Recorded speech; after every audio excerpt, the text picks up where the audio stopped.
Olá, está começando mais um episódio do GovCast. Direto, leve e descomplicado.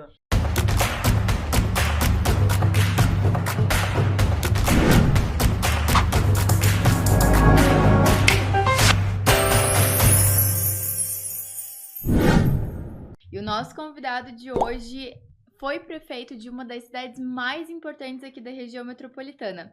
E ele saiu da gestão, mas não deixaram ele sair 100%, porque hoje ele é secretário de governo e secretário de gestão da cidade de Almirante Tamandaré. Seja muito bem-vindo, Gerson Colodel.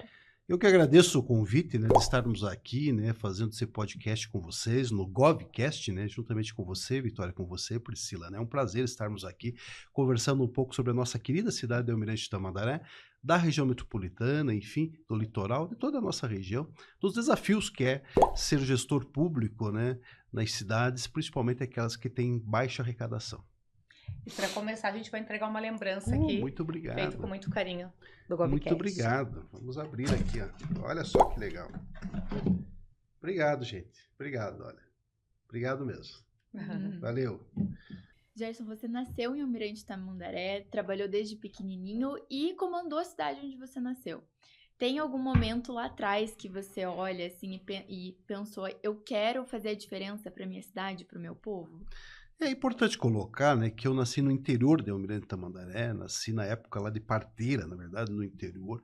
Então, o nosso umbigo, o nosso coração está na cidade de Almirante Tamandaré.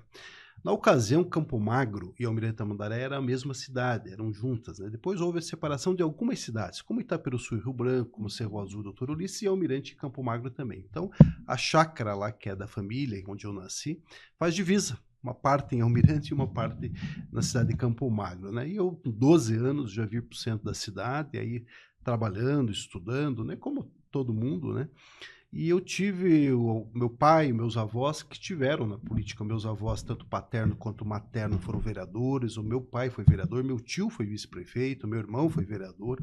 Então a família tem uma história política. E aí acabei também entrando, sendo convidado para ser candidato a prefeito da cidade.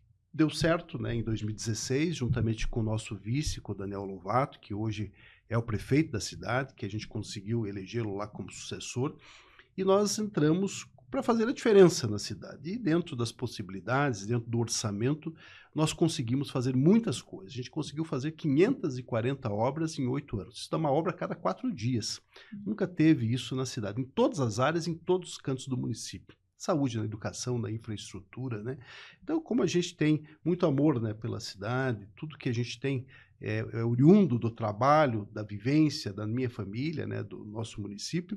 O município tem 135 anos e, portanto, a gente quer o bem da cidade. Foi isso, com esse propósito, que nós entramos quando eleitos, e foi essa proposta que fizemos na campanha da eleição, da reeleição, para melhorar a vida dos tamandarenses. E essa sua vontade de entrar para a vida pública foi vendo a sua família, foi acendendo essa chama? Quando você era pequeno, você tinha essa vontade, admirava ou não? Veja, isso foi meio que natural. A gente nunca imagina que vai ser vereador, prefeito, empresário, enfim, as coisas vão acontecendo muitas vezes na vida da gente. Mas às vezes quando a gente é pequeno, quando a gente vê algum familiar que é um médico, que é um policial, você ele quer se espelha, ser, você se espelha. Isso aconteceu um pouco justamente com meu pai, enfim, com meus avós, mas a gente não achava que eventualmente poderia chegar a ser prefeito. Então é uma honra ter podido ser 8 anos, estar à frente 8 anos do Executivo Municipal e podendo fazer a diferença na vida das pessoas, porque eu entendo que a política, a boa política,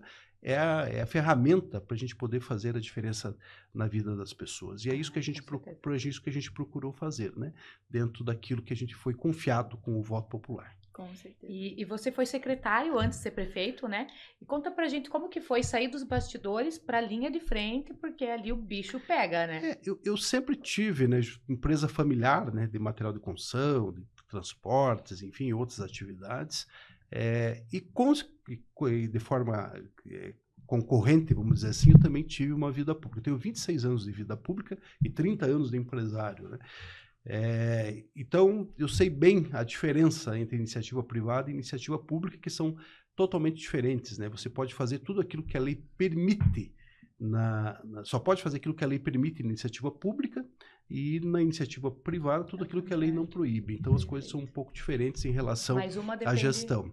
da Mas uma outra, depende da né? outra. Então essa experiência de iniciativa privada e iniciativa pública foi perfeito, né? Foi bom porque a gente conseguiu colocar, né, os nossos pensamentos e o nosso conhecimento em prol da nossa sociedade e da nossa gente. Eu fui convidado em 2004 para ser secretário de Administração e Previdência, também fui secretário lá atrás por 7 anos e meio, por isso que eu tenho 36 anos. Já trabalhei em órgãos públicos também como Tribunal de Contas, então considerando todos os órgãos públicos que eu trabalhei, os cargos que eu ocupei, dão 26 anos, mais os 8 anos de prefeito, 26 anos de gestão pública, de vida pública, né? É bagagem. Então é uma experiência que a gente tem que isso ajuda bastante no dia a dia, né? E aí, assim, né, que as coisas vão acontecendo, né, até por um perfil técnico que eu tenho, né, tenho um perfil, porque é muito difícil você ter, na gestão, você tem normalmente, às vezes, o perfil técnico ou o perfil político. Perfeito. Os dois, às vezes, é difícil Ou você só ter o no perfil de mesmo. empresário. Ou só do empresário, que também é diferente, bem Aham. colocado aqui. E eu acho que eu tenho um pouco de tudo, né? Então a gente acaba, modéstia à parte, complementando assim Você acha que foi isso essa que fez questão. a tua gestão ser um destaque? Porque foi um destaque, Eu né? acho assim que a experiência, né, e o conhecimento em todas as áreas ajudou bastante, não tenha dúvida nenhuma, né? E aí, como eu disse, né, dentro do conhecimento, dentro do relacionamento que eu tenho na cidade, que sempre tive, a gente foi escolhido como candidato, isso também é uma honra. Já ser escolhido é uma honra, principalmente ser eleito e fazer uma gestão profícua como nós fizemos. Então, portanto, entendo que a gente conseguiu dar uma boa resposta dentro do orçamento, porque assim, hoje existe uma diferença muito grande em relação à arrecadação das cidades. Se você pegar a Araucária, que tem a Petrobras, por exemplo, tem outras grandes empresas, eles têm uma receita per capita muito maior do que cidades menores, não menores, mas cidades com dificuldade ambiental, inclusive, que nós temos lá o aquífero Karst, que é um lençol freático de água mineral, e que isso restringe a questão de trazermos grandes empresas. Limita bastante. Limita, né? exatamente. Então, o que ocorre? A gente acaba pagando, vamos dizer assim, para preservar, porque nós temos lá o aquífero Karst, que é um lençol freático de água mineral, enquanto outros ganham para poluir. Né? Isso é uma injustiça. Né?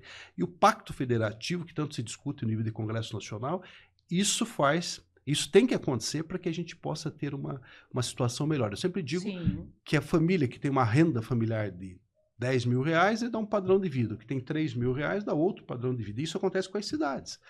Araucária, que tem em torno de 10 mil reais per capita por ano, por Araucária habitantes. agora é a capital da indústria, né? Que no Paraná é considerada, Sim, né? porque tem muita coisa, por causa da Petrobras, e natural. São José, enfim, e aí outros municípios como nós temos uma arrecadação em torno de 3 mil reais per capita ano. Então dá uma diferença muito grande, né? Quer dizer, tem 3, 4 vezes mais do que Almirante. Isso restringe muito também a possibilidade de você fazer coisas, né? Melhorias na cidade. Claro, isso é como na casa da gente. Se você tem uma receita melhor, você faz uma edícula, você compra um carro, você melhora a vida. E a cidade não é diferente, você melhora a educação, melhora a infraestrutura, melhora a saúde, se você tem uma receita maior. Mas nós não fomos eleitos para fazer diferença, e foi o que nós fizemos. A gente foi atrás de recursos no governo do estado, no governo federal, conseguimos trazer cerca de 10 mil empresas para a cidade em 8 anos. Quando nós pegamos a cidade com 2.700 CNPJs, entregamos com 12.700, quer dizer, 10 mil CNPJs a mais, muitos MEIs, enfim, mas são empresas, são microempresas, são empresas que geram emprego, que geram renda, e isso fez a diferença também na arrecadação da cidade. Nós passamos de uma arrecadação de 150 milhões em 2017 para 700 milhões agora em 2024. Então, melhoramos muito a arrecadação, e isso também fez com que nós conseguimos fazer muita coisa. O que ainda a receita é baixa pela demanda que a cidade tem. É uma cidade metropolitana, né, onde, como eu disse, temos várias dificuldades, mas é assim, a gente foi eleito para fazermos a diferença e graças a Deus conseguimos fazer. Isso é muito ótimo. E assim, a gente sabe que ser prefeito é viver no olho do furacão ali o tempo todo. Todos os dias, né? Como que é em casa, com a Viviane e com a Maria Eduarda? Elas te dão esse apoio, te dão esse respaldo, né? Quando você precisa chegar, descansar, conversar, a família tá junto. A família é muito importante. Lógico que me cobro muitas vezes, né, por não estar em casa, por termos muitos compromissos, agenda bastante apertada, né? E isso faz parte. Mas dentro daquilo que a gente pode, também a gente reserva um espaço para a família. E temos o apoio, com certeza. Porque existe muito sacrifício na vida pública, né? Existe. Inclusive da família, né? Inclusive da família. Eu lembro de uma entrevista até que Marta Suplicy, ex-prefeita de São Paulo, ex-senadora, ex-ministra, que perguntaram para ela também qual cargo que ela mais gostou de ocupar, né? Já que ela foi senadora, prefeita, ministra e tudo mais. E ela falou que o cargo que ela mais gostou de ocupar foi de prefeita, que ela conseguia entregar as coisas para a comunidade, entregar a creche, entregar o asfalto, entregar a escola, mas que acordava 3 horas da manhã e não sabia o que ia acontecer no outro dia na cidade de São Paulo. Se era uma greve dos metroviários, se era uma greve dos professores, se era enchente dos policiais, vivendo no olho do furacão, como você bem colocou. Mas, por outro lado, tem a parte boa, né? Que é você conseguir realizar muitas coisas, entregar muitas coisas para a sociedade de modo geral. E agora falando ainda na tua gestão, conta pra gente como é que foi assumir uma prefeitura com uma dívida de cerca de quase 60 milhões. Para o nosso município... Você pensou em desistir em algum momento? Você veja bem, para o nosso município, que na ocasião tinha um orçamento de 147 milhões, ter uma dívida de 60 milhões, quer dizer, praticamente metade do orçamento anual, é um grande desafio, né? Nós pegamos aí uma prefeitura bastante deteriorada, tanto na parte de patrimônio público, né, de equipamentos, quanto no orçamento, né?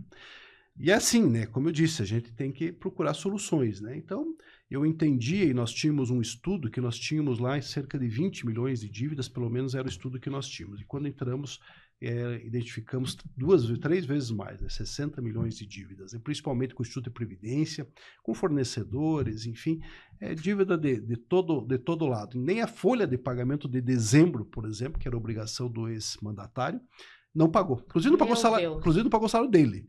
E ele entrou na justiça depois para receber, eu tive que pagar o salário dele de dezembro. Então, para vocês verem o caos que estava a cidade. Mas assim, a gente fez uma renegociação de dívidas, uma reengenharia financeira, fizemos parcelamentos e ajustamos para que nós pudéssemos ir pagando e cumprindo com os compromissos com o município. Nós não tínhamos certidões, e vocês sabem que qualquer órgão público, para você poder conseguir recursos, né, seja a nível federal ou a nível estadual, você precisa estar com as certidões em dia, né? Como a pessoa física está com o nome no Serasa, não consegue fazer financiamento. Consegue fazer nada. E lá era a mesma situação. Então nós conseguimos também fazer esses refinanciamentos, essas renegociações de dívidas. O nosso prefeito hoje, o Daniel, ajudou nisso também, conversando com fornecedores, né? Mandar um abraço aqui para o prefeito Daniel, para a Deste Pavone, para todos os vereadores, em nome do presidente da Câmara, vereador Ferrugem. E nós fizemos, portanto, esse ajuste fiscal, né? Para a gente poder começar a trabalhar. Mas levou isso quase um ano para poder colocar a casa em dia. E depois nós tivemos em 17, depois 18, 19 a gente conseguiu trabalhar bem, e 20 teve a pandemia, e 21 também a pandemia. Isso que eu ia falar. Então, de 8 anos, né, nós tivemos praticamente 5 de gestão plena, porque o primeiro ano foi de acertar a casa e 2 anos de pandemia. Então, meu Deus. 5 anos. E assim mesmo conseguimos fazer muita coisa. Sem contar a arrecadação, que nos anos de pandemia diminuiu drasticamente. Né? Isso agora você pensa, com 5 anos ele já fez esse reboliço na cidade, transformou, né, mais de 500 obras entregues. Isso. Imagina se ele pegasse uma prefeitura redonda e tivesse os 8 anos. Agora você pensa na responsabilidade do prefeito Daniel. Porque ele que tá agora com a audiência tá aqui, ó. Ele tem que a régua tá alta. A régua tá alta, é verdade. Bem com certeza. Isso. E você, assim, quando você entrou, né, com esse furacão já rolando, você pensou assim, quando eu saí, o que você pensou que as pessoas gostariam que olhasse para você e pensassem, essa foi a gestão do prefeito? Você veja, a melhor coisa que pode existir para um político, o que ele tem? Ele tem o trabalho a mostrar e tem o nome a zelar. Né? Se você não fizer o trabalho, não tiver o nome, é isso que a classe política tem. E hoje a classe política está muito, vamos dizer assim, deteriorada, porque, infelizmente, boa parte, né, dos nossos políticos acabam não preservando o trabalho e também essa questão do nome especialmente. Então, todo mundo acaba levando a fama. Isso é como toda profissão, né? Tem médicos bons e médicos ruins, tem engenheiros bons e ruins, tem políticos bons e tem políticos ruins, né? Eu me considero na classe de políticos bons, obviamente. E a ideia, em 2017, quando nós assumimos a prefeitura, nós fizemos lá um planejamento justamente para que, quando nós saíssemos da prefeitura, saíssemos com uma credibilidade, com uma aprovação dentro de uma média boa. E nós até conseguimos superar isso. Eu saí com 86% de aprovação, entre ótimo, bom e regular. 86% de aprovação significa que cada 10 pessoas, 9 praticamente Olha, sim. aprovaram, né, a nossa gestão. Então isso é um índice muito legal e até dentro do planejamento, que era um planejamento bastante ousado em 2017, nós entendíamos que talvez não conseguíssemos fazer e conseguimos fazer mais. Então isso foi muito positivo, mas é fruto de muito trabalho, de muita dedicação, né, em relação à nossa equipe de trabalho, em relação aos funcionários públicos e também dos parceiros a nível de governo do estado, governo federal, que nos ajudaram, né? E até comunidades, né, nos ajudaram, como por exemplo pavimentação comunitária, onde a gente fazia a base, a comunidade ajudava com a capa asfáltica. Então a gente fez de todas as alternativas possíveis, nós usamos para poder fazer uma boa gestão. Como disse, em todas as áreas. Vamos pegar, por exemplo, na área de saúde pública. Saúde pública, nós fizemos unidades de saúde novas, nós reformamos outras, nós compramos onde era um PA, que era um prédio alugado, pagava-se R$43 mil de aluguel, nós compramos, a gente não paga mais nenhum centavo. Em dezembro eu terminei de pagar lá um prédio enorme dentro da cidade. Nós conseguimos também trazer o SAMU, conseguimos trazer o CIAT, um L-ponto para a cidade, para resgate. Maravilha. A região, por exemplo, não Teve tinha... também alguma coisa de mercado da família para o pessoal conseguir comprar? Não sei se foi o 2 ou 3. Também tem, mas completando a área de saúde ainda, nós conseguimos trazer um PAN novo, que é um pronto atendimento médico. A gente conseguiu trazer um ambulatório médico de especialidades a nível de consórcio. Eu fui presidente do consórcio metropolitano de saúde por 4 anos. Depois a gente transformou esse consórcio em multifinalitário para atender a área de assistência social, para atender a área de agricultura, família acolhedora, enfim, várias atividades que a gente conseguiu atender os 31 municípios, inclusive do litoral, que fazem parte do consórcio. Então, avançamos muito nesta área de saúde pública, melhorando também o atendimento. Saúde é uma situação complexa, né, a nível nacional, mas em Tamandaré a gente conseguiu dar um bom resultado e continuamos dando agora com a atual gestão. Mercado da família, né, nós temos hoje uma boa classe, um bom percentual, melhor dizendo, da nossa população que tem uma renda até 5 salários mínimos, que é o que a gente tem lá a possibilidade de atender via armazéns da família. E a gente abriu 3 armazéns da família estrategicamente, um na Grande Cachoeira, um na região do Lamenha e outro na região de Tranqueira, divisa lá com o Rio Branco do Sul. É o município que mais tem armazéns da família fora Curitiba. Curitiba, obviamente, tem mais, mas depois o Almirante Tamandaré tem 3. Se você pegar São José, que é uma cidade enorme, Colombo tem 1. Nós temos 3 armazéns da família. Onde as pessoas podem comprar, onde as pessoas podem comprar até 30% mais barato gêneros de primeira necessidade, né, de higiene, de limpeza em relação ao mercado comum. Então isso também já dá uma ajuda muito enorme, um grande avanço. Por exemplo, Nossa. se você faz uma compra lá de R$100, você pode comprar 130 no armazém da família, nos armazéns da família. Do deslocamento, né? De uma pessoa não precisar sair lá de um bairro muito afastado e ir para o outro lado, por exemplo, da cidade, né? Isso também facilita. Por isso, bastante. estrategicamente, a gente colocou os 3, né? Um para atender a área norte, né? Outro para atender as outras áreas da cidade. Perfeito. Isso é muito bom. Isso é bom. E como a gente está comentando aqui, você falando para nós, a sua gestão ela foi marcada com históricos investimentos. Mas conta para nós que aquece o teu coração de uma forma diferente. Veja, sei que todos têm um lugarzinho, né? Mas isso que eu ia falar, porque, na verdade, as gestões públicas, de modo geral, elas têm 3 pilares principais. Não que os outros não sejam principais, mas são 3 principais. A saúde pública, a educação e a infraestrutura, especialmente no nosso caso. Na parte de infraestrutura, eu assumi com 250 quilômetros de ruas urbanas não pavimentadas. Ou seja, isso é um grande problema, por quê? Porque com mais de 100 anos, 135 anos. 135. Desses 250 quilômetros, eu fiz 170 quilômetros de pavimentação. Né? Ou seja, conseguimos fazer cerca de 73% mais ou menos daquilo que nós não tínhamos ainda de pavimento. Ficou 81 quilômetros, 82 quilômetros, que eu deixei 30 quilômetros pronto de projetos. E agora o Daniel com a DET, em parceria com o governo do estado, vão terminar a parte de pavimentação urbana na cidade. Fora disso, eu fiz também algumas pavimentações estratégicas na área rural, de acesso a algumas áreas rurais, que nós temos lá ainda bastante, um espaço grande de área rural, de produtores, de agricultura familiar. E o Daniel também agora vai continuar essas pavimentações, ampliando, né, nessas áreas rurais, até para escoamento de safra e tudo mais, né? Mas, por exemplo, eu fiz uma pavimentação que a gente chama lá a Estrada do Morro Azul, que dá acesso às pedreiras de dolomito. Hoje a Almirante Tamandaré produz 60% do calcário do estado do Paraná. Sai das jazidas de calcário da cidade de Almirante Tamandaré, 60%. Isso gera emprego, isso gera renda, né? E o acesso a essas pedreiras estava bastante danificado, o acesso ao asfalto, né? A gente fez um asfalto novo, que isso também foi uma grande conquista para a cidade e para os empresários lá na região, né? Facilita muito o transporte, né? Das cargas, né, de pedras, enfim, para os moinhos, para os fornos de cal e tudo mais. Então isso foi uma grande conquista que nós fizemos. Mas outras pavimentações também na área rural, na região do Prado, fazendo uma interligação da área central da cidade até a região norte-leste da cidade, norte-sul-leste da cidade, e isso faz com que o progresso também chegue em alguns pontos mais longínquos da cidade. São tantos feitos que fica até difícil escolher um, né, Gerson? E daí também na educação, né, é importante colocar, a gente fez um trabalho importante. Na educação eu aumentei 300% o número de vagas em creche. Nossa, as mães devem estar com a agradecem. vela acesa para você até hoje. Fizemos creches novas, né, ampliamos outras, reformamos, escolas novas. A gente começou também um trabalho com ensino integral, através do CAIC lá, que era um espaço enorme, a gente reformou.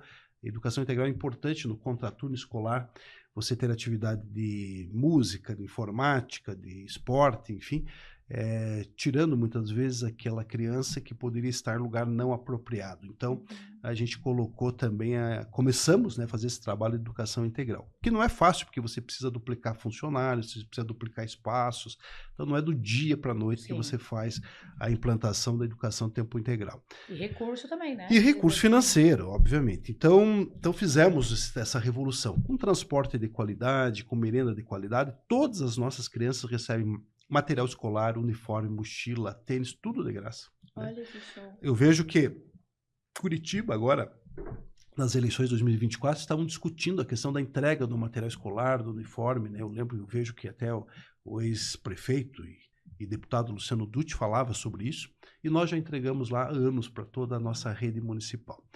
Por que também isso? Porque isso dá uma situação de igualdade para as crianças, porque às vezes você tem uma criança que tem um pai com uma condição um pouco melhor, consegue comprar lá uma mochila melhor e tal, e outro nem tanto. Assim nós deixamos todo mundo de forma igualitária. Com a mesma mochila, com o mesmo uniforme, né?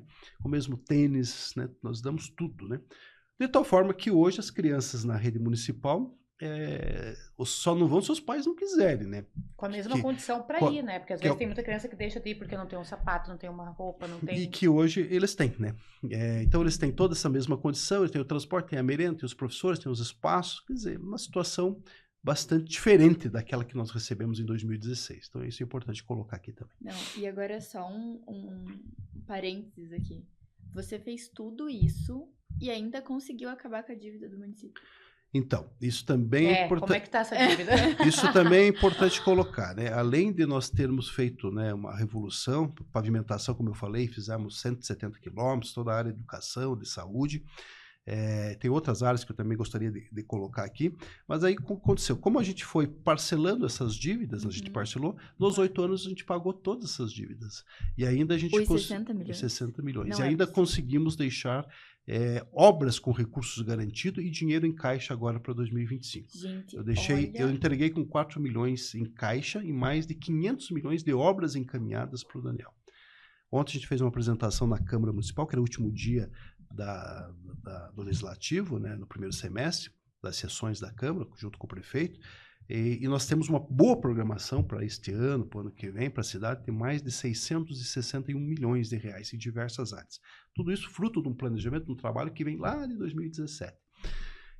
A longo prazo, a longo prazo. Aquilo que você falou, né? Se nós conseguimos fazer tudo isso, mesmo com 5 anos de gestão, considerando o primeiro ano difícil e 2 anos de pandemia, o Daniel certamente fará muita coisa, né? Até porque tem uma boa equipe organizada, ajustada, treinada, que veio lá da gestão passada, e com a casa em dia. Então, quer dizer, fica fácil de você...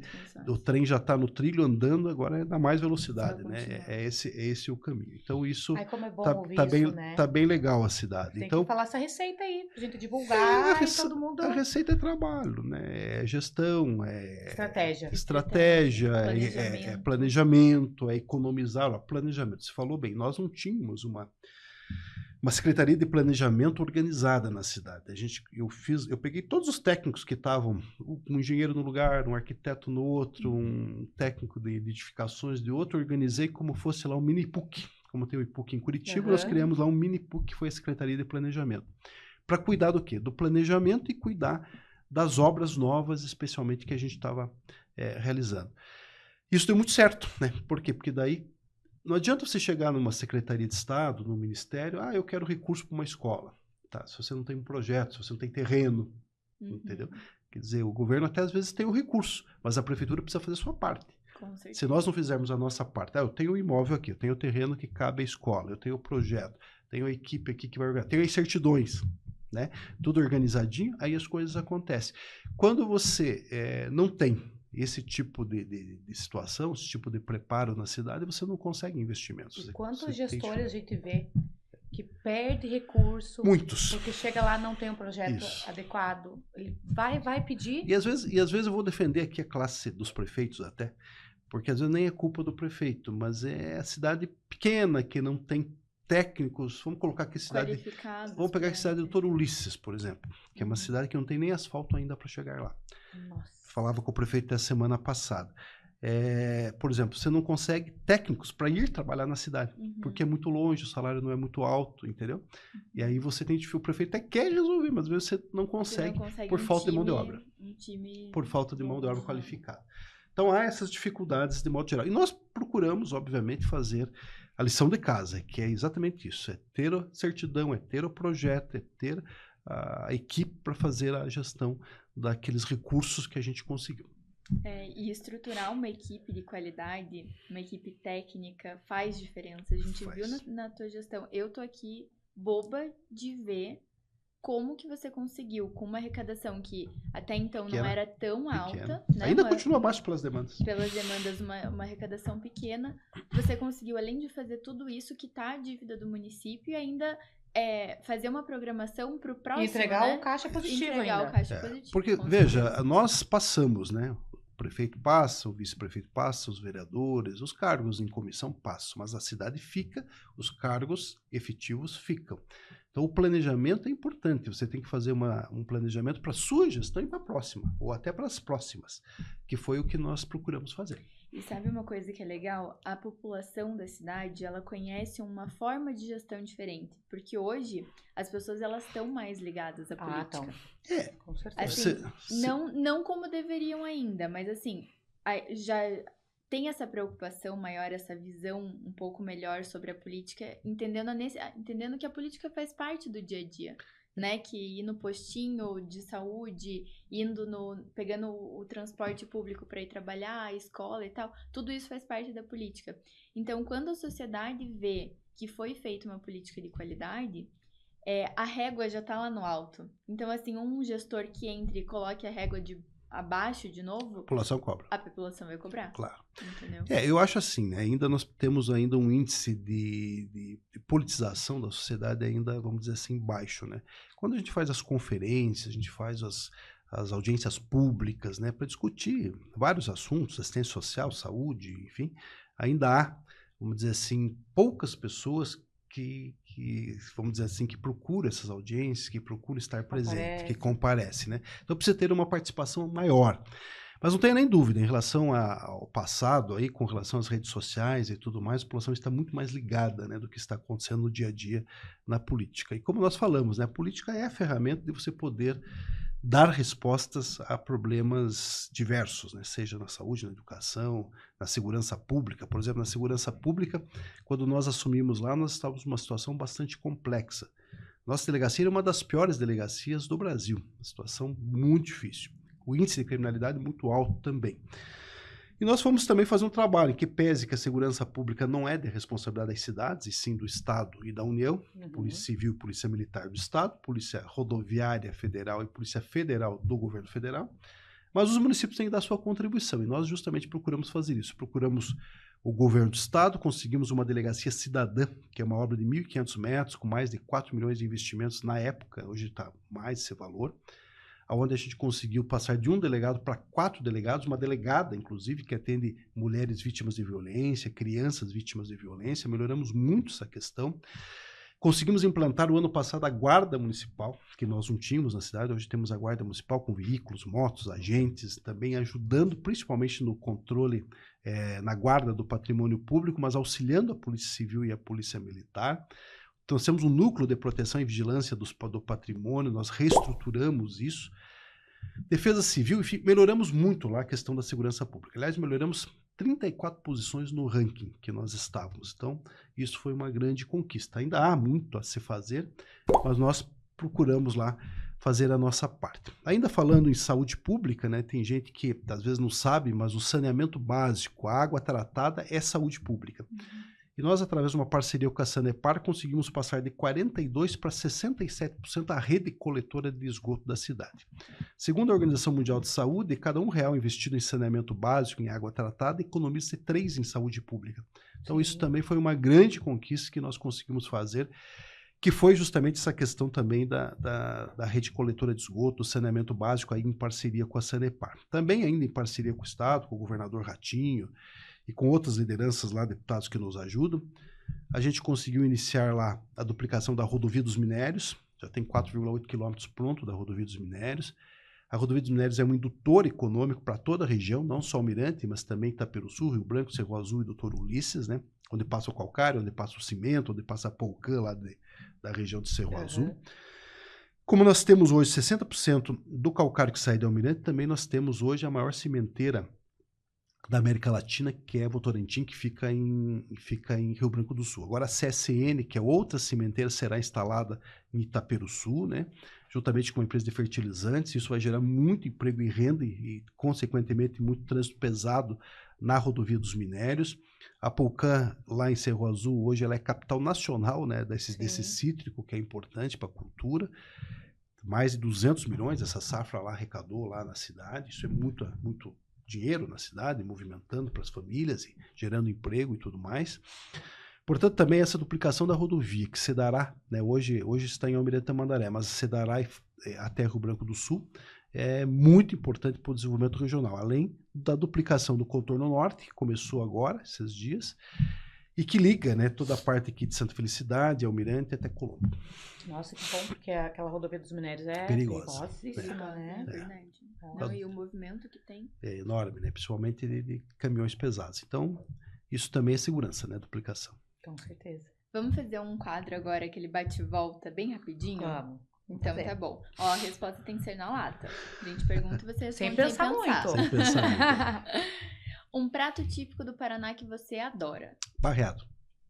Olha, há controvérsias. Não posso falar isso, não. O Júnior lá briga comigo. Eu amo barreado. É bom, né? Um lugar especial de Almirante Tamandaré que só quem mora conhece. Parque Anibalcuri. Parque Municipal Anibalcuri. Não conheço ainda esse parque. Vá lá conhecer, que é muito legal. Nós vamos ter a festa do morango, né, que é tradicional já na cidade. Nós somos o 4º produtor de morango do estado do Paraná. Eu dei 250 mil mudas de morango para os nossos agricultores, né? E hoje nós viramos referência na produção desse fruto, mas também a festa que é muito importante. Vai ser dia 24, 25 e 26 de outubro do corrente ano, que é próximo do aniversário da cidade, que é dia 28 de outubro. E vai Teremos ser festa com show, tudo? Grandes atrações nacionais. Nós temos na sexta-feira o Grupo Morada, que é um grupo gospel, né? Que a gente faz uma sexta-feira mais para a área evangélica. No sábado nós temos João Neto e Frederico, já contratado, uma dupla reconhecida nacionalmente. E no domingo nós temos João Luiz Correia, que é gaúchesco, e também Raça Negra, para encerrar a festa com chave de ouro. Olha que Dentre esses shows, nós temos shows locais, artistas regionais, locais, que estarão animando a festa. Teremos lá licor de morango, geleia de morango. Isso que eu ia perguntar, se ia ter bastante comida morango in com natura, morango. Temos lá churrasco de igreja, com as igrejas participando. Vai ter almoção, assim? Vai ter almoção, daí tem a praça de alimentação. Vamos pegar a família e vamos? Já coloca na agenda. Já tá na agenda. Praça de alimentação, fica aqui o convite, né, a todos a participar, tudo gratuito. Ai, que show. Não, só almoço assim, não, né? obviamente. Olha, já ia reservar já. Gratuito que eu digo são os shows de entrada. É que você tá falando com 2 taurinas aqui. Eu tô indo já pela geleia de morango. Adoro. E licor de morango. Com certeza vai ter torta de morango. Com certeza vai ter. Tem tudo, né? Apaixonada. Vou Aquela começar a com dieta creminho já. branco. Eu acho que eu não conheço ninguém que não gosta de morango, né? É maravilhoso. Todo mundo gosta de morango. Um conselho que você leva pra sua vida? Eu acho que é disciplina. Disciplina é fundamental. Você tem que ter disciplina, tem que ter foco naquilo que você quer. Se você não fosse político, o que você ia ser da tua vida? Na verdade, eu sou empresário também, paralelamente à questão política, né? Então, naturalmente seria e sou, né, empresário. Política para você é? É a arte de ajudar as pessoas. Que tipo de música você ouve no carro? MPB. MPB. Canta uma aí pra gente. Aí você me deixou saia justa. Mas fala uma banda aí, um artista. Eu gosto de vários aí, né? Eu gosto de Raul Seixas, eu gosto de, enfim, dessas bandas importantes, Skank, Skank Tom Jobim, Marina canta? Lima, enfim, todos esses aí são... Você não vai cantar uma pra gente? Lulu Santos, eu gosto de tudo. Lulu, a minha formatura do essas prezinho foi Lulu Santos. Essas músicas são as minhas preferidas. A gente dança... Não, essa daí não é. Acho que essa parte de cantar fica mais com você. Não é dele? Não é do Lulu Santos? Skank, sim. Jota Quest. Sem querer dançar. Isso aí, é Lulu Lulu Santos. Santos? Ó, Mentira! quer me passar de novo, né? Eu achava que era coisa daquela que canta do biquíni amarelinho. Não. Senhora, Mas essas bandas eu gosto muito. Skank, Jota Quest. Jota Quest também, legal, MPB, né? muito bom. Eu amo a Jota Quest. O que é Deus pra você? Deus é a nossa referência, né? Eu acho que quem precisamos sempre se referir, pedir a proteção, pedir o guia, né, de Deus, né? Eu acho que isso é fundamental na nossa vida. Eu sou católico de nascença, participo de missas e tudo mais, mas todos nós devemos ter o nosso momento de oração, né? O momento de estar perto de Deus para a gente poder ser guiado da melhor maneira possível. A sua individualidade, né? Independente da religião. É importante ser cristão, né? Eu sempre tive, né, o apoio, graças a Deus, de todas, ou quase todas as denominações evangélicas e católicos nas minhas campanhas. Eu tenho só que agradecer também as orações que sempre tive por parte de pastores, de padres, enfim, da comunidade evangélica e católica de modo geral. Gerson, e agora como secretário, tem algum legado da tua gestão que você ainda acompanha de perto? Sim, nós temos várias obras, mas temos uma delas que eu acho que é fundamental, o Ambulatório Médico de Especialidades, que será uma grande conquista para toda a região metropolitana norte, né, e sul, considerando o AME de São José dos Pinhais, que está sendo feito, onde a gente vai atender a otorrino, cardio, oftalmo, todas as especialidades de forma gratuita, em Almirante Tamandaré e São José dos Pinhais. São José dos Pinhais atende a região sul e litoral, e Almirante Tamandaré atende Almirante, obviamente, e a região norte de Curitiba, inclusive Colombo. Então esta é uma obra, como outras tantas, mas esta é uma obra que realmente fará muita diferença para os nossos moradores de toda a região. E, assim, eu imagino que para você tenha sido uma honra ser convidado, né, para assumir o cargo de secretário depois de sair da cadeira do prefeito. E assim, a gente sabe que muda bastante, né, de prefeito para secretário. O que você mais gosta nessa nova missão? Veja, eu até, felizmente, né, acabei tendo alguns convites para trabalhar com alguns outros políticos, entende? Deputados federais, até com o prefeito da capital, com o próprio governador, o próprio governo do estado. Mas eu tinha lá um compromisso, né, com o prefeito Daniel de fazer uma transição maior, né, ou seja, de ficar um tempo maior para ajudá-lo aí nessa... Porque do dia para a noite, quando o prefeito assume, se não tiver lá uma transição, e isso é importante falar, porque eu, por exemplo, assumi a prefeitura em 2017 e nem a chave da cidade me entregaram, da porta da prefeitura. A gente teve que... Foi um funcionário que foi entregar lá, ou seja, nós não tivemos nenhum tipo de transição. Isso foi um grande prejuízo também para a cidade, porque até você se organizar e se achar foi um grande problema. A gente tinha que ter uma lei, alguma coisa para acabar com isso, né? Bem isso. E aí eu vou dizer mais, né? Eu peguei, por exemplo, 3 governadores e 3 presidentes da República. Eu comecei com o presidente Temer, depois o presidente Bolsonaro e agora o presidente Lula. Eu comecei com o governador Beto Richa, depois a governadora Cida Borghetti e agora o governador Ratinho. E por mais, né, que todos os governos tenham boa intenção, enfim, mas a gente tem dificuldade porque muda a equipe. Você tem lá um projeto encaminhado, você vai lá, você tem que começar tudo de novo para organizar. E isso não aconteceu em Almirante. Isso que eu queria dizer, porque nós terminamos os 8 anos, aí o vice assumiu e continuou no outro dia, a prefeitura continuou andando naturalmente, né? Então isso é importante. Daí quando fui convidado para o Daniel, né, e para ficar um pouco mais com ele, né, e esse foi o objetivo, e esse é o objetivo, é de fazer essa transição maior, acompanhar essas obras, porque ficaram muitas obras ainda em andamento, né, postos de saúde, pavimentações e tudo mais, que eram da minha gestão, e também estudo acompanhando e passando para o novo prefeito, para o Daniel, e para a nossa vice Padete lá, para dar continuidade a esse trabalho. Então, nós continuamos acompanhando, né, todas as obras, enfim, o trabalho, todo o planejamento que a cidade vem realizando. E você também foi presidente, como você mesmo mencionou, e vice-presidente de consórcio intermunicipal lá da região. Veja, eu acho assim... A gente queria saber, só para concluir aqui a pergunta, qual que é a importância desses consórcios para o desenvolvimento regional? Boa pergunta. Na verdade, é o seguinte, as pequenas e médias cidades não sobrevivem mais sem os consórcios. As pessoas às vezes não se dão conta de consórcio, não sabem nem o que é direito, mas as pequenas e médias cidades não sobrevivem mais. Eu acabei de falar aqui do Dr. Ulisses com dificuldade de contratar pessoal técnico e tudo mais. E muito desses trabalhos que as prefeituras deveriam fazer, os consórcios fazem. E outras soluções, né? Vamos pegar um consórcio maior, o Conresol, que é o consórcio de resíduos sólidos. Quem administra hoje é a Prefeitura de Curitiba, é o Eduardo Pimentel, que é o presidente. Na minha época era o prefeito Greca. Todos os municípios da região metropolitana, ou quase todos, são 26, se eu não me engano, fazem o encaminhamento do lixo das cidades através do consórcio lá em Fazenda Rio Grande, no aterro sanitário da Estre. Se imagine se não tem um consórcio para fazer a gestão do lixo, porque cada município tem o seu lixão. Isso ia ser um absurdo. Hoje, com o consórcio, tem uma grande solução. Hoje, por exemplo, SAMU, de toda a região metropolitana, quem é que faz a gestão? O Comesp, onde eu fui presidente por 4 anos. As pessoas entendem, às vezes não sabem que o SAMU é feito gestão, às vezes acham que é pela prefeitura, pelo estado, não, é pelo consórcio que faz a gestão. Operação Verão, médicos e enfermeiros, toda essa parte médica da Operação Verão, quem faz? O consórcio, o Comesp. Olha, as pessoas não sabem.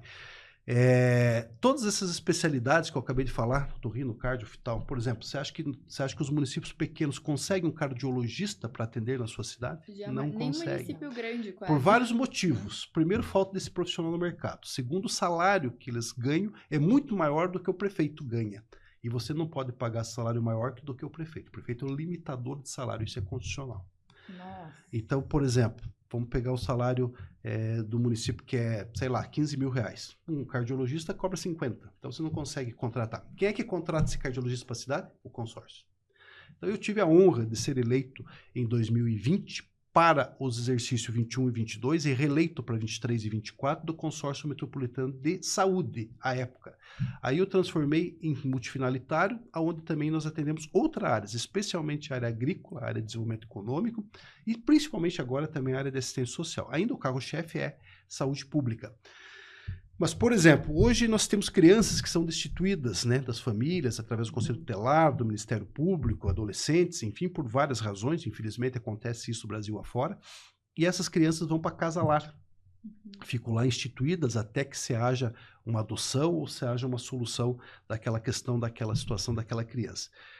Por mais que a gente dê uma condição boa para essa criança na Casa Lar, que é o Almirante Tamandaré e os outros municípios tenho certeza que também dão, não é a mesma coisa que um ambiente familiar. Nós criamos um programa chamado Família Acolhedora, onde a família passa por um treinamento, né, por entrevistas, pelo Ministério Público, pelo Poder Judiciário, pela Vara da Infância e da Juventude, e essa família é selecionada, ou seja, ela é habilitada.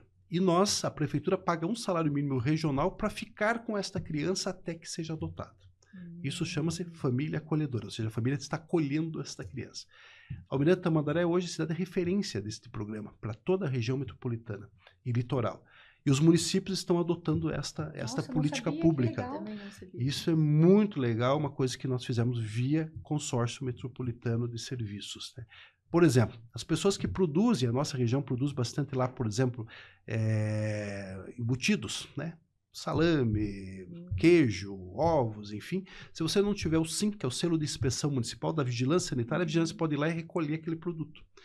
Curitiba tem essa fiscalização e faz muito. Se você não tiver isso, ou seja, ajustado e autorizado a vender, né, de forma sanitária correta, você tem esse problema de poder ser fiscalizado e o produto ser apreendido. E nós criamos também uma equipe dentro do consórcio para auxiliar os municípios, para que os municípios façam a certificação desses produtores e aí eles consigam vender a âmbito até nacional. aumentando muito a sua arrecadação, o seu trabalho.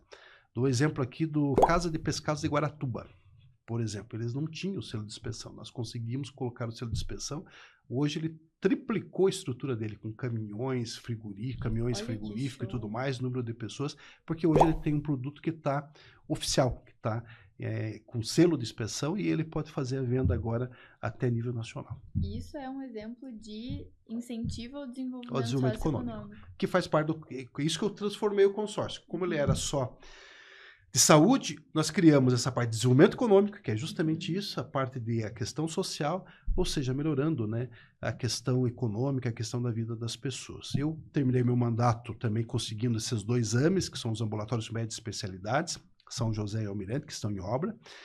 Compramos uma sede perto aqui do campo do Coxa, aqui do Glorioso. Eu sou Coxa Branca. Aqui na Rua da Paz, uma casa que hoje serve de nossa base do consórcio, que nós não tínhamos, pagávamos aluguel, também não pagamos mais aluguel. E hoje quem toca o consórcio, quem é presidente do consórcio, é a prefeita de Rio Branco do Sul, a prefeita Karime Fayati. É uma excelente prefeita. A gente já teve um beijo para a Karime, a gente entrevistou ela. Eu apoiei ela, né, nossa amiga, vizinha, para assumir o consórcio, está fazendo um trabalho lá. Uma gestão muito boa lá em Rio Branco do Sul. Ela fez mesmo. 4 anos de prefeito comigo, né, que foi os meus 4 últimos, 4 primeiros dela, ela se reelegeu lá pelo trabalho que ela está fazendo. E assim, ainda falando do consórcio, qual tipo de burocracia que você acha que precisa acabar para destravar ainda mais esse desenvolvimento dos municípios? Falando ainda em consórcio, nós temos mais um consórcio importante, que é o consórcio de Paraná Medicamentos. Hoje, 398 municípios, só Curitiba aqui não, que compram remédios e material cirúrgico, materiais de primeiras necessidades a nível de saúde pública, através desse consórcio, que é o Consórcio Paraná Saúde, que também é uma grande conquista de todos os municípios, porque a gente consegue comprar em escala, comprando mais barato. Ele fica aqui em Curitiba, mas ele compra para o Paraná inteiro. Então você veja a escala disso, né? Então, uma coisa é você comprar uma caixa de remédios, outra coisa é você comprar, 1 milhão de caixas de remédios, o custo, o valor baixo, cai. Né? Então, esse consórcio também é muito importante. O consórcio de medicamentos, o consórcio metropolitano de serviço, o consórcio do lixo. Então, os consórcios, de modo geral, são fundamentais, principalmente para as pequenas e médias cidades. Em relação à desburocratização, né, nós temos hoje que avançar mais, né? Nós tivemos aí um avanço com a nova lei de licitações. Antes nós tínhamos a 866, agora tem a 14133, que ela ajudou um pouco a destravar essa questão das compras públicas de modo geral, melhorando, né, a questão da agilidade, né, em relação à aquisição. Mas ainda assim, né, tem muita burocracia que acaba, principalmente aí via Ministério Público, até o próprio Tribunal de Contas, engessando um pouco a gestão pública, né? Então tem algumas coisas que devem ser discutidas. Uma delas ainda é a questão da contratação, seja de concurso público, seja de leilão, seja de equipamentos. Vou dar um exemplo de equipamentos aqui. Hoje nós temos, por exemplo, uma situação de marcas chinesas, que não são assim de boa qualidade. Vou colocar, por exemplo, reta escavadeira, Patrol e tudo mais. Tem diversas marcas aí. E a compra não pode ser colocada, né? Obviamente não pode ser colocada marca, valor, nada e tudo mais. Mas tinha que ter alguma maneira, né? Não sei, teríamos que pensar alguma maneira de restringir essas marcas que não tenham a devida qualidade. Só dando como exemplo, assim, mas tem outras situações que a gente precisa desburocratizar e precisa melhorar a questão da gestão. Maravilha. Agora vamos para mais um quadro. Se hoje você fosse, tá? A gente quer saber a tua opinião. Se hoje você fosse presidente da República, o que você faria primeiro? Olha, o primeiro passo eu acho que nós precisamos paz. Unir os lados. Exatamente. Tem como? Esse é o primeiro passo. Eu vou ser bem honesto aqui, né? Eu acho que enquanto nós tivermos a figura do presidente Lula e a figura do ex-presidente Bolsonaro, não vou nem falar de partidos, né? O nosso país tem muito a perder. Com todo respeito aos dois, ao presidente atual e o ex-presidente, mas fica naquela da Atletiba, né? Quer dizer, um de um lado, outro do outro, essa guerra de ideologia que não leva a nada. Nós não podemos olhar nem para a esquerda nem para a direita, temos que olhar para frente. É isso que nós precisamos hoje para o país. Então a primeira coisa era fazer, né, fosse presidente da República, era fazer uma harmonização de toda a sociedade, da classe política, para nós pensarmos no futuro do país como um todo. E aí trabalharmos, né, em coisas específicas na economia, no desenvolvimento econômico, né, sem essas bravatas do dia a dia, que isso é muito complicado. Precisamos de uma reforma política maior, né, principalmente em relação à questão aí do Congresso Nacional, do próprio STF, enfim, de reeleição. Acho que precisa ser discutido melhor isso, que a maneira que está não está legal, não está funcionando. Acho que 8 anos para um senador da República é muito tempo. Eu acho que o ministro do STF deveria ter mandato também, né? Deveria ter um outro critério de escolha, não pelo presidente da República, né? Uma lista tríplice, ele vai lá e escolhe quem quer. Quer dizer, acho que isso também está errado. Nós deveríamos ter um outro tipo de escolha dos ministros do Supremo Tribunal Federal. E também nós precisamos diminuir o número de partidos. Acho que é muito partido. Está acontecendo isso, né? Está sendo feito fusões, federações, enfim, mas eu acho que nós temos muitos partidos que não têm ideologias, né? São partidos apenas de época de campanha, né? Que ficam vendendo apoio, né, entre aspas aqui, e isso não faz bem, como dizem, isso né? não faz bem para a democracia, né? Eu acho que nós precisamos investir mais em tecnologia, nós precisamos diminuir, obviamente, a taxa de juros, que está muito alta, a taxa Selic 15% é um absurdo, né? Lógico que tem critérios para poder conter a inflação. Na verdade, a equação é mais complexa do que a gente imagina, né? Se administrar uma cidade já não é fácil, imagine o país do tamanho do nosso, que é um país continental, com várias variantes que nós temos, né? Variantes de ideologia política, ambiental, interferência externa, enfim, é uma série de fatores que não é fácil para um presidente da República, com certeza. Mas tem que colocar todo mundo na mesa e tentar achar a melhor maneira para a gente dar um direcionamento positivo. Nosso país, né, é um país que é um sonho de consumo, né? Nossa. Inclusive para engenheiros, né? Por exemplo, você não tem terremoto. Então, quer dizer, qualquer coisa que você coloca fica em pé. Né? Diferente de você fazer, por exemplo, no Japão. Aqui nós temos 3 produções por ano, né? A gente tem 3 possibilidades de nós termos safras, né, por ano. Você pega aí país que tem o clima é muito gelado, né? Enfim, é muito quente, etc. Você consegue uma safra no ano. Aqui nós conseguimos 3 safras, né? Aqui nós temos água abundante, de qualidade. Então, quer dizer, é um país abençoado. O que falta? Eu acho que falta mais patriotismo, inclusive, do povo de modo geral, né? Quer dizer, ter mais sentimento de pertencimento, né? Você veja bem, nós temos lá uma escola. Você passa lá, o cidadão está pichando. De quem que é a escola? A escola é dele que está pichando.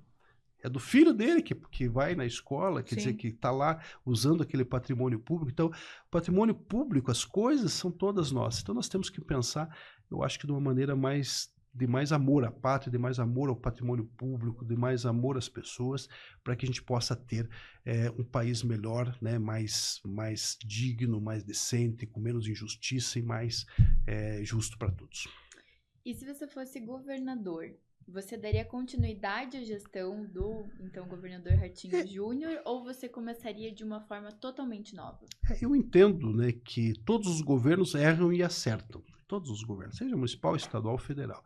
O governador está aí as pesquisas, né? Tem uma aprovação muito boa, o governador Ratinho Júnior, isso é em detrimento de um bom trabalho que ele realizou no estado como um todo, né? Principalmente na questão de infraestrutura, de rodovias, de porto, de aeroporto, está aí a ponta de Guaratuba, está aí a duplicação da rodovia dos minérios, estão aí as obras, né? Não precisa ninguém falar, as coisas falam por si só. É um município, que é um estado que é sustentável, né, por uma política estadual, tem crescido economicamente bastante, inclusive agora nesse último trimestre 5,7%, foi o segundo estado que mais cresceu economicamente, fora o Pará, que cresceu 7 ponto alguma coisa, nós crescemos 5,7%, ou seja, o governador mais acertou, né, do que errou, né? Então, entendo que o governo Ratinho está indo bem. Algumas coisas, eventualmente, precisa ajustar, isso faz parte, né? Talvez na educação, em que pese que nós temos um bom índice de educação, mas acho que ainda precisava melhorar algumas coisas mais, principalmente na questão da educação integral. Eu acho que precisa desenvolver algumas regiões mais do que outras, né? Nós temos, por exemplo, Ponta Grossa, uma região muito desenvolvida, e outras, como o Vale da Ribeira, nem tanto. Então, nós precisamos colocar empresas lá, ter algum tipo de incentivo que essas empresas se instalem nisso para poder que aquela área que tem dificuldade financeira também se desenvolva de tal forma que não fique um desenvolvimento injusto, ou seja, uma área muito rica e uma área muito pobre. Então são pontos assim que eu acho que o governo pode, né, e deve, próximo governo, esse está quase acabando já, porque em março provavelmente o governador se licencia, não, vai se renunciar para ser candidato a presidente, a vice, senador, não sabemos ainda direito, né? Então ele também tem menos aí de um ano de mandato, né? Mas eu acho que é coisa para se pensar para os novos governadores que pretendem assumir este posto, que são pré-candidatos. E se você fosse deputado estadual, qual seria seu primeiro projeto de lei apresentado? Veja, todo mundo sabe, não é novidade para ninguém, eu sou pré-candidato a deputado estadual, né? Então já quero aqui deixar aqui também essa informação para vocês, que talvez vocês saibam também, mas a nossa região, todos sabem que eu sou pré-candidato. Por que eu sou pré-candidato a deputado estadual? Nossa região hoje, né, como eu falei, nós temos hoje cerca de 300 mil habitantes, 150 mil eleitores, sem falar Colombo, que hoje tem uma cidade, que é uma cidade grande, né, tem 250 mil habitantes, 160 mil eleitores. Mas só a área aqui, Almirante, Rio Branco, Itaperuçu, Doutor Ulisses, Cerro Azul, Campo Marco, tem 160 mil eleitores aproximadamente. E nunca teve na história um deputado, nem estadual, nem federal, o que é um absurdo, né? Isso já deveria ter tido, independente do meu nome, já deveria ter tido lá atrás. Então a população tem que ter essa consciência, porque quem perde com isso é quem? É a própria população. Por quê? Porque o deputado estadual consegue fazer encaminhamento de recursos, através de recursos carimbados, porque ele tem direito, através de emendas parlamentares, ou através mesmo de uma representação política para poder resolver, às vezes, algum problema específico, né? Por exemplo, agora, né? Vou dar um exemplo agora. Cerro Azul e Doutor Ulisses estão com um grande problema do Gruning. Você sabe o que é o Gruning? Não sei. Gruning é uma doença que está dando nos cítricos da região, na polcanos, nas laranjas da região, e que pode, né, se não controlado, dizimar esses pomares. Que a população vive disso. Imagine, quebra em cidades. Sim. Então, um grande problema que está sendo enfrentado hoje, nós temos a ADAPAR, nós temos o SEBRAE, nós temos o IDR, que estão lá dando uma assessoria, que é uma assessoria do governo do estado, junto com as prefeituras especialmente. Eu até participei, fui convidado pelo prefeito Juninho de Turismo, participei de uma reunião de trabalho nesse sentido lá em Cerro Azul, mas, por exemplo, eles não têm um representante político para chegar junto ao governo do estado, especialmente ao governador, especialmente junto ao próprio governo federal, para achar uma solução, uma pessoa que esteja lá, brigando por eles, lutando por eles. Vou dar um exemplo aqui. Você tem que cortar uma árvore que está contaminada, que está doente. O estado poderia ou pode fazer a doação de mais 2, 3 mudas para repor aquela, em que pese que logicamente tem o prazo para poder começar a produzir. Mas são soluções, eventualmente, que um deputado pode estar junto com esses empresários, com esses agricultores, com essas pessoas, podendo trazer soluções. Vou dar mais um exemplo. Rodovia que liga Cerro Azul a Doutor Ulisses, que são 43 quilômetros, não tem pavimento. Tem 3 municípios do estado do Paraná que não tinham pavimento, é sua sede. Mato Rico, que agora acabaram fazendo, terminaram a obra. Guaraxaba, que não tem acesso pavimentado. E Doutor Ulisses. 12 quilômetros agora o governo lançou o edital, já licitou, estão em obras 12 quilômetros, mas ainda falta 33 para chegar até a cidade. Então é uma briga, uma luta que um deputado estadual da região deve comprar, deve estar ao lado desses municípios, dessa região. Então nós temos muita coisa que um deputado estadual pode estar, e federal, né, se a gente tivesse, seria ainda melhor, levando emendas parlamentares e, além das emendas, brigando por soluções. Como eu falei agora, estão duplicando o contorno norte, mas o contorno precisa terminar, ele precisa até Campina Grande do Sul. Ou seja, ele precisa terminar, ele termina na rodovia da Uva, mas não é ali o término dele é lá em Campina Grande do Sul, que esta obra ainda não terminou. Uma briga que tem que ser feita junto ao DENIT, junto ao governo federal. Precisa ter um representante político para estar à frente disso. Vou falar aqui de Colombo, o término da rodovia da Uva até Santa Cândida, que não terminou também. Precisa ter alguém que represente e que esteja todo dia cobrando para que esta duplicação da rodovia da Uva termine até a região de Santa Cândida. A própria rodovia dos minérios, que está andando, obviamente, mas precisa estar atento no sentido de que nós possamos continuar até Rio Branco do Sul. A linha férrea, que é um grande problema, que passa hoje pelo centro de Almirante Tamandaré e por Curitiba, criando um grande problema. Nós precisamos ter também uma alternativa de desvio ferroviário para que saia, talvez, em Campo Largo, Araucária, ou seja, não passando pelo centro da cidade, que hoje é um absurdo. Trem passando, vários acidentes causando aqui no Alda 15, por exemplo. Então são situações todas que um deputado tem a condição, vamos dizer assim, de estar ao lado da comunidade. Falei da segurança pública, falei do saneamento básico. Nós, inclusive, conseguimos agora uma notícia importante, a instalação do 34º Batalhão da Polícia Militar em Almirante Tamandaré. Uma reivindicação antiga minha e do Daniel, que agora o governador aprovou na Assembleia Legislativa e já decretou vamos dizer assim, o início do 34º Batalhão da Polícia Militar. Isso são mais policiais, são mais veículos, né, para atender a questão da segurança da região. Então é brigar para a segurança pública, é brigar pelo saneamento básico, pela infraestrutura logística da região, por causas como essa do greening que eu acabei de falar aqui, né, que é uma situação que causa desespero, né, os agricultores que vivem disso, imagine. Uhum. Enfim, muita coisa que um deputado estadual pode estar à frente, né, como um federal também que tem emendas. Vocês sabiam que o deputado federal tem 30 milhões de emenda impositiva, independente se ele é do PT, do PL, do PV? E um bom deputado federal, através de programas, consegue 100 milhões de reais. Quer dizer, isso tudo poderia ser levado para a nossa região se nós tivéssemos um deputado federal. Nós temos bons deputados federais que nos ajudam, mas que não são da região. Sim.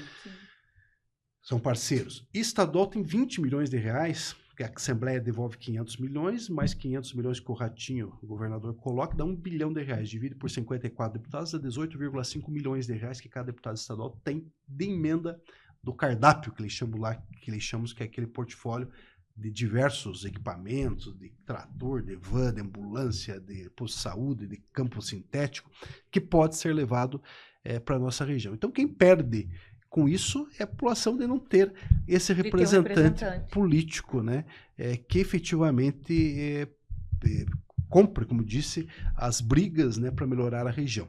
O que nós temos muito são candidatos e deputados Copa do Mundo, né, que eles chegam a cada 4 anos, pegam seus votos e vão embora. Desaparece. Depois aparece de novo. É um representante que representa tantas regiões que sempre uma ou outra fica esquecida. Não é um específico. Tem lá 100 municípios. Para tudo, né? Daí, exatamente. Não, mas aí promete aqui, promete ali, aí não é que assim, não tem o recurso todo. É aquela história, faz mal feito, né? Exato. Quer fazer muito, faz mal feito. Pega lá 100 municípios, daí não tem recurso para tudo, não atende todo mundo direito. Quer dizer, fica uma situação... Ou ele pega 100 municípios, mas aí atende só o dele lá. Só atende Guarapuava, atende só o dele. O resto ele atende mal e porcamente. Mais ou menos. E mas muito estratégico isso. E é isso que tem um específico da região. E eu, como sou municipalista, né, sou uma pessoa que conheço da realidade dos municípios, até pelo consórcio, por prefeito que fui, quero justamente ser esse ente, né, entre as nossas cidades, entre os nossos moradores, junto ao governo do estado, né, e até o governo federal, para que a gente possa ser esse elo, para que a gente possa trazer soluções. Esse é o objetivo da minha pré-candidatura a deputado estadual pela nossa cidade, pela região, mas pelo Paraná como um todo. Não, e pela vasta experiência, tanto frente ao consórcio, que você acaba ouvindo as dores e trocando experiência com todos os gestores ali da região. Isso mesmo. Você é uma pessoa bem gabaritada para assumir isso aí e somar. Me sinto preparado, Priscila, né, para assumir esse posto, né, se Deus me der saúde e força, e se a população assim reconhecer com o voto, me sinto preparado para fazer esta representação política na região. Com certeza. Então, boa sorte, Obrigado. Né? Para o ano que vem a gente vai continuar acompanhando você, Agradeço. Com certeza. E, infelizmente, a gente já está se encaminhando para o final. A gente ficou aqui conversando, passou tão rápido, Passou, né? muito rápido. A gente vai conversando e perde até a noção do tempo. Mas antes da gente finalizar, eu queria saber, o que você falaria para o Gerson de 40 anos atrás? Se você encontrasse, né, aquele menino, o que você falaria? Qual conselho você daria para ele? Eu acho que o conselho que eu daria para ele que ele fizesse muito do que eu fiz já, ou seja, estudar, trabalhar, ser focado, né? Não ter desvios de conduta. Eu acho que esse é o conselho que eu daria. E eu acho que talvez 90% disso o Gerson, de 54 anos agora, realizou. Maravilha. Gerson, obrigada pela tua participação aqui no GovCast. As portas do GovCast estão sempre abertas para você, seja, né, quem sabe, voltar aqui como um deputado estadual. Amém. Para contar obrigado, tudo aqui pra obrigado gente. Pela torcida. Com certeza, e assim a gente ficou maravilhada com tudo que a gente já estudou sobre você, o que a gente já conhecia, e hoje aprendendo muito mais ainda com toda essa experiência, essa bagagem que você trouxe aqui. Eu que agradeço, né, vocês do GovCast, você, Priscila, é uma honra ter aqui essa oportunidade de estarmos falando sobre a nossa cidade. Da mesma forma, Vitória, você, obrigado pela recepção, né? E conte sempre conosco, né? É um prazer estarmos aqui conversando sobre a cidade, sobre a região metropolitana, sobre o nosso Paraná e sobre o dia a dia de todos nós. E aí você vai ter que passar essa receita aí. É. Dessa diferencial que você fez lá no município. Você vai ter que... Eu acho que não tem muito segredo. É planejamento, nós já falamos aqui, planejamento, trabalho, dedicação, seriedade com o dinheiro público. Acho que isso é fundamental para um gestor público ter sucesso na vida. Ai, Que show. Para você que nos acompanha, curta e comenta, compartilha, se inscreve no canal e fica, ó... Ligado no próximo episódio. Quem é o próximo convidado ou convidada? Ah, vai ser uma mulher. É só isso que eu vou contar hoje, que você sempre fica pedindo spoiler. Ah, você podia falar, né? Não, acho que vamos deixar pra ser um mistério. Tchau! Tchau. Obrigado.